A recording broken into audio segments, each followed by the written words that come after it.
Welcome back, everyone. It's John, Wade Boggs fan.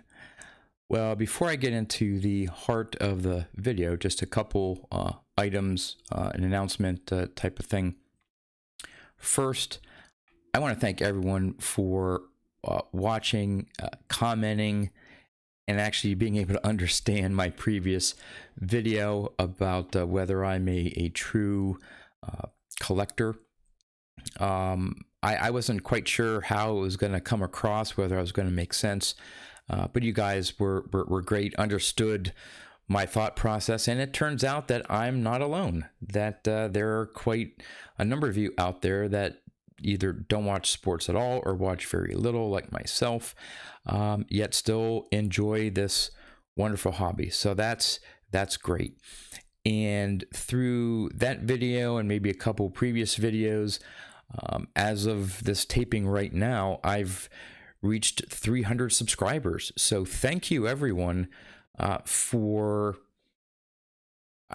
subscribing to the channel. I'm glad you've liked the content up to this point. We'll see if I still have 300 subscribers after I'm done with this video. Hopefully I will.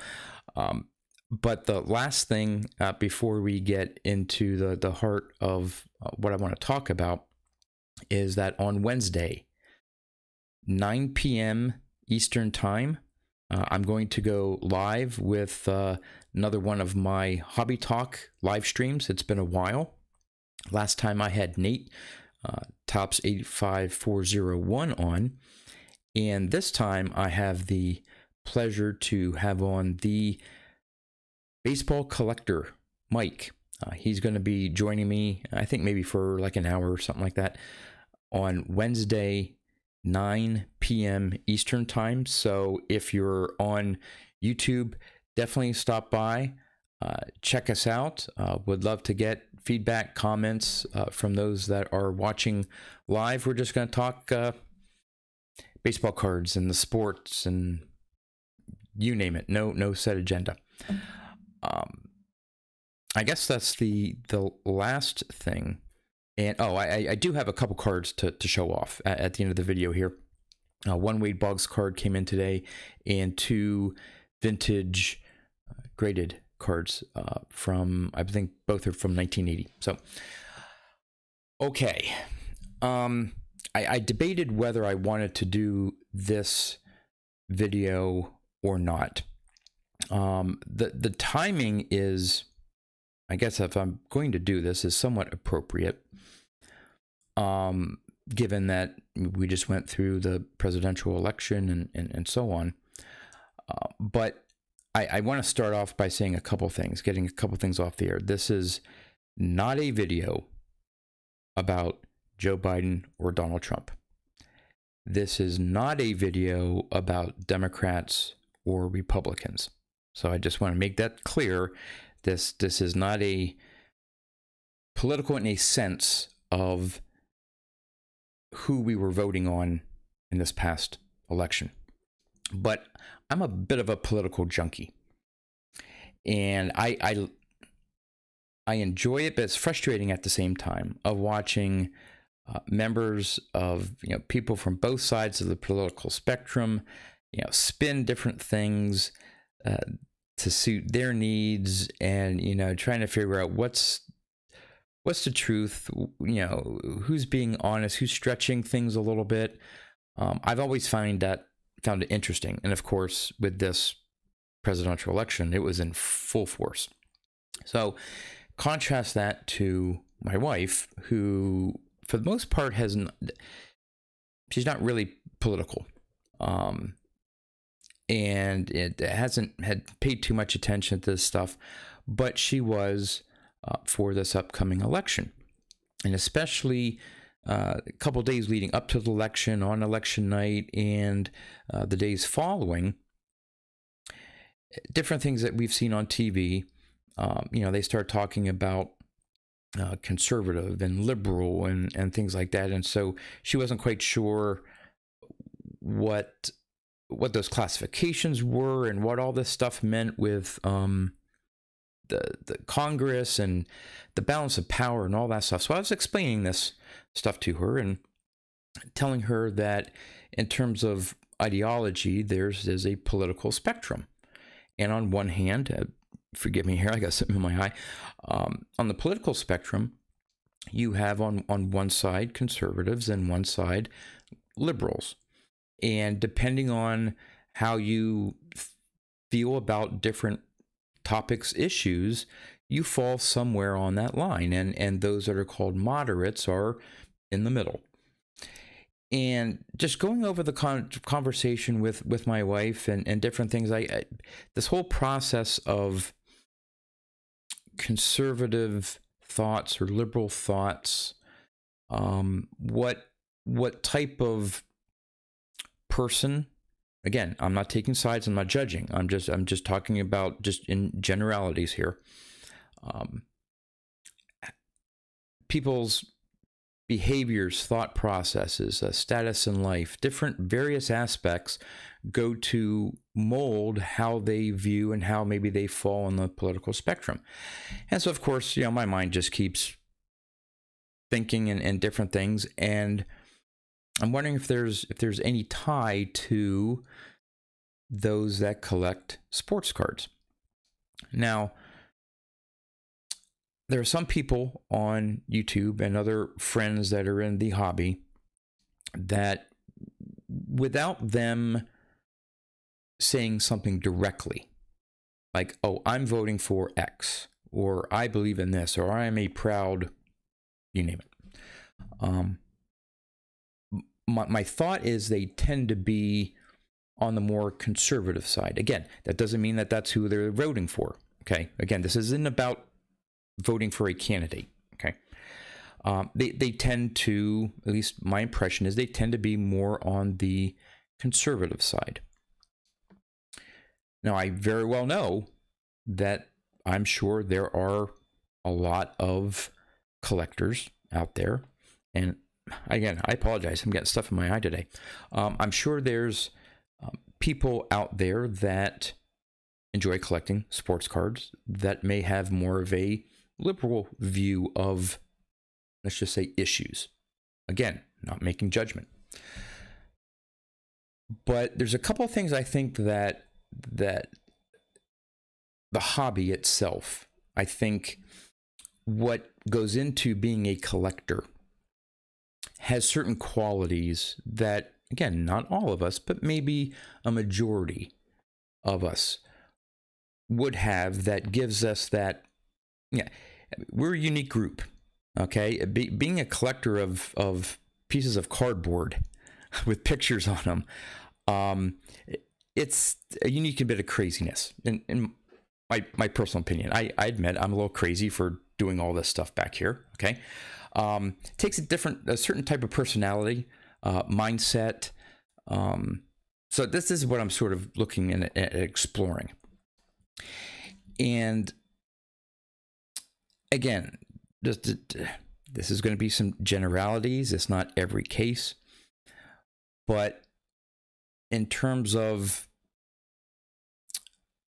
liberal thoughts or, again, outlooks, okay, I would think that they may be, and again, I may be looking at more of the far ends of the spectrum here, okay, and maybe not in the middle, okay, I understand that. But those that are maybe a little bit more on the liberal side, at least from people I know, they may be less materialistic, which sort of goes against this, okay, collecting all this stuff, very materialistic if you think about it. I'm not talking value, I'm just talking about obtaining items, physical items. And there are others that don't put as much importance in collections or having things, again, which is fine. So that makes me think that it leans a little bit toward that. I think there are some sports in and of itself that may tend to have a fan base that would lean a little bit more conservative. One, I think, prime example is probably NASCAR. Now, I know I don't follow any NASCAR channels, but I know there are those out there that enjoy collecting NASCAR cards. And I think it's safe to say that the majority of those fans, I would think, would lean more conservative. Maybe getting into basketball, I don't know, maybe the opposite. Baseball is such a melting pot, has been around for so many years. Maybe isn't anything leaning one way or another. Again, I'm not advocating or necessarily stating that more collectors are conservative. I'm just posing the question and thinking about it sort of out loud on video for everyone to watch. So I know I've gone on. I don't want to drag this on too long here. I know my other video was getting pretty long there. I don't want to dwell too much on it. But again, with everything with the election coming up, or that just happened, and even the stuff following it, I'm sure a lot of you have turned the dial and you're like, okay, I'm done with it. I'm just glad it's over. Let's just move on and go about our day. Again, for whatever reason, I feed off this stuff. And I enjoy listening to different viewpoints, and it's almost like I'm watching sports. I'm yelling at the screen of saying, you're a hypocrite on both sides. No, you're going way over the top. Anyway, I don't want to get too far off a tangent here because that's not my purpose. It's a mind puzzle that I'm just going through here. And I always like to see if there's comparisons in different areas. So you have, if you want to call it politics, but it's beyond just, again, a D or an R. Okay. And what makes people tend to think like they do things that they do. Again, not making judgments. In fact, as I was getting ready to do this video, and while I thought, okay, well, maybe more collectors in general, maybe more conservative, the one person that popped right into mind that's the complete opposite is now I'm going to forget his name, of course, the former ESPN broadcaster. Oh my gosh, I completely forgot. He's a huge sports card, I think mainly baseball, collector. And I almost had it. I can't believe I thought of his name before this video, and now I can't remember it. And I'm sure you're going to say in the comments, and I'm going to go, yes. But I think you know who I'm talking about. I don't think he's held back on his thoughts. Keith Olbermann. There you go. Keith Olbermann. He has not been shy as to, I think, where he falls on the political spectrum. So again, I'm not talking about absolutes here. And maybe more are in the middle. But it just seems today that there are less, and it's probably not a good thing, less people in the middle of the political spectrum, and just people seem to be moving to their own corners more and more, again, which is probably a shame. But anyway, while most of my videos, I encourage viewers to comment on what I'm saying in my video. I'm not going to turn the comments off for this video because, again, I don't want it to turn into something that's not meant to be.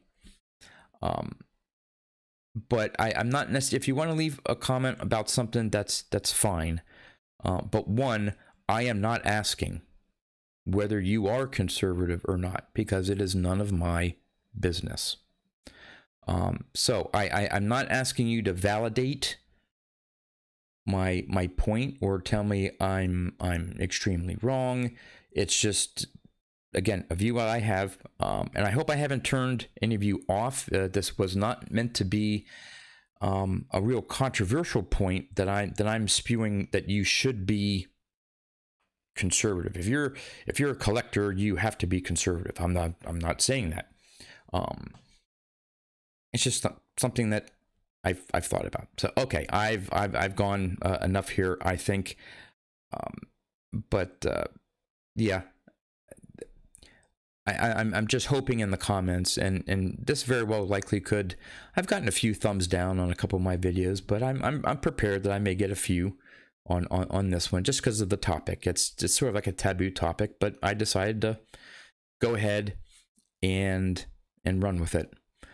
So we'll see. It is meant in the best of intentions, and just again thinking about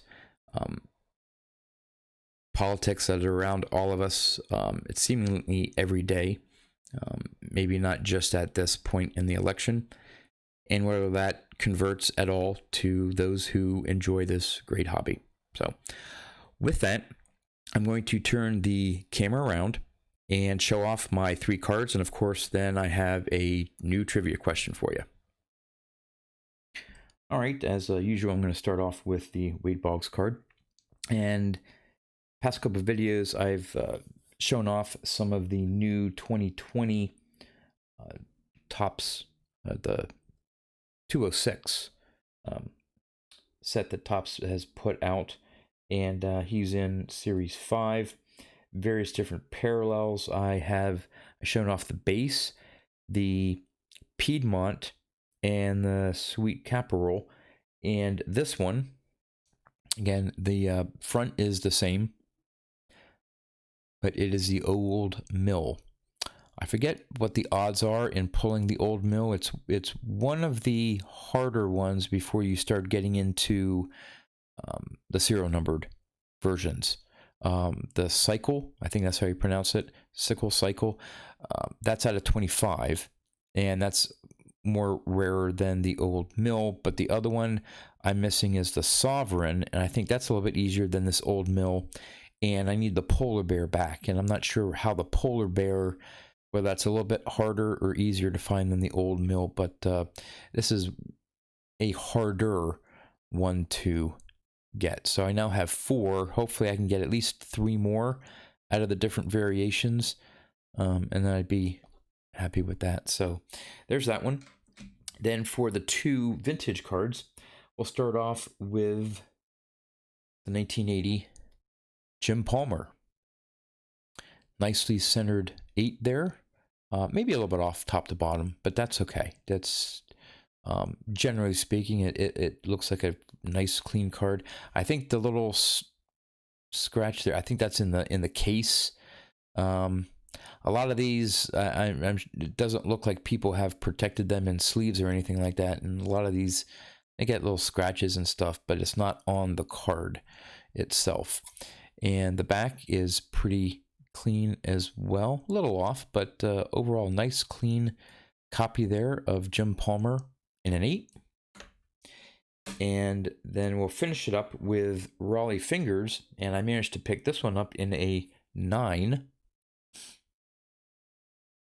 Again, you may not be able to pick it up on camera, but it almost looks like there's a mark there on the border. Again, that's just a scratch on the case, and there's a couple little marks on the case as well. But other than that, a very nice, probably off top to bottom, which probably brought it down to a 9, but very, very nice card there.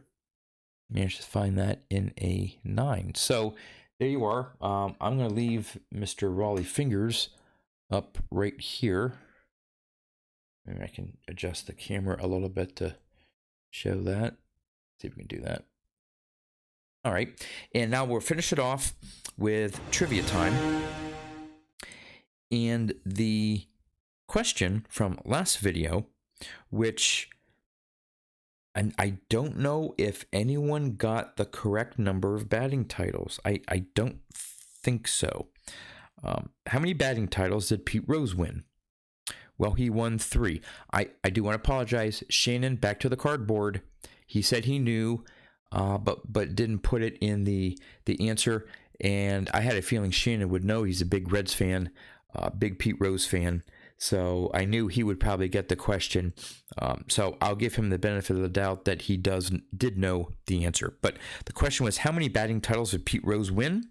And it was 3. A lot of you guessed at least the batting title that he won in 1973 when he won the MVP award. But the other 2 years were before that, 1968 and 1969. So Pete Rose had 3 batting titles, 68, 69, and 73. All right, the new trivia question.